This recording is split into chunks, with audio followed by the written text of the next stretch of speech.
بسم الله الرحمن الرحيم.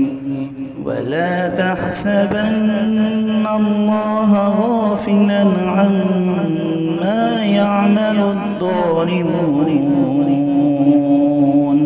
إنما يؤخرهم ليوم تشخص فيه الأبصار،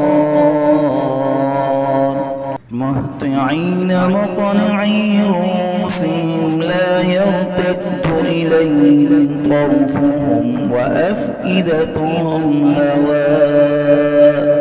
وأنذر الناس يوم يأتيهم العذاب فيقول الذين ظلموا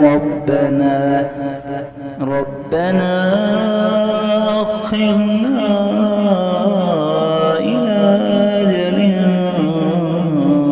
قريب نجب دعوتك ونتبع الرسل، أولم تكونوا أقسمتم من قبل ما لكم من زوال، وسكنتم في مساكن الذين ظلموا أنفسهم